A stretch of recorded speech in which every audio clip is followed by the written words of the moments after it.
картасы, территориясы бар. Чогултуп атканы жакшы эле. Өлкө башчысы Садыр Жапаров пилоттук режимде административдик аймактык реформа жүргүзүү жөнүндөгү жарлыкка кол койду. Ага ылайык Баткен, Жалал-Абад, Ысык көл, Ош, Талас жана Чүй облустарынын айыл аймактарынын жана шаарларында пилоттук режимде административдик аймактык реформа жүргүзүлөт. Тактап айтканда айыл аймактар бириктирилет.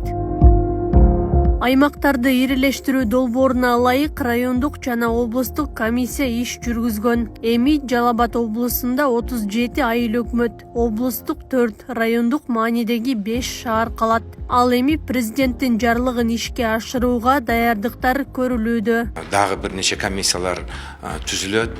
Ведомстволук аралык комиссия түзүлөт. Ошо комиссия менен биргеликте иштейбиз. Мисалы 2-3 айыл өкмөт бириксе, ошолордун чек арасын чектеп, жаңы карта түзүп, жаңы айыл өкмөт түзгөнү, айыл аймак түзгөнү ошого иш алып барабыз. Жарлыкка ылайык кыскартылган айыл аймактардагы жайыт, салык жана башка маселелерди чечүү жагы каралып, тиешелүү жактарга милдеттендирилмекчи. Ал эми айылдык кеңештин депутаттары мөөнөтү бүткүчө ишин уланта алат. Аны менен катар ирилештирүүнүн негизинде Жалал-Абадта канча каражат үнөмдөлөрү айтылды.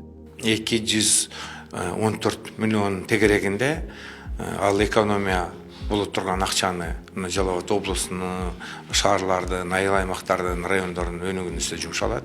Ал эми кыскартылган муниципалдык кызматкер болобу, мамлекеттик кызматкер болобу, аларга мыйзам чегинде компенсация төлөнүп берилет. Ал деле ойдо бар, алар деле жумушка жайгашкандары аракеттенебиз.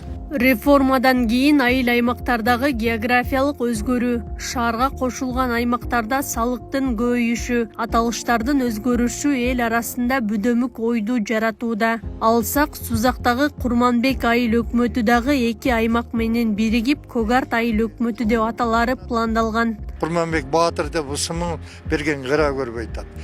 Мынау ушу дагы жакшы. Мисалы үчүн Жалал-Абад шаарында 7 Курманбек Баатырга байланыштуу 7 ат бар экен.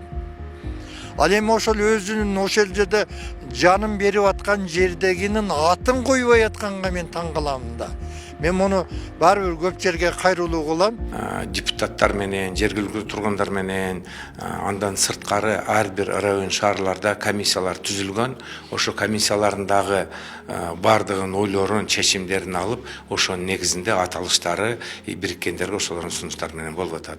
Административдик аймактык реформанын негизги максаты айыл аймактарда жана шаарларда социалдык экономикалык кырдаалды жакшыртуу, жергиликтүү өз алдынча башкаруу органдарынын ишинин натыйжалуулугун жогорулатуу, калктын бакубаттуулугун камсыздоо болуп саналат. Акылай Карабаева, Замирбек Тойчубаев, Регион.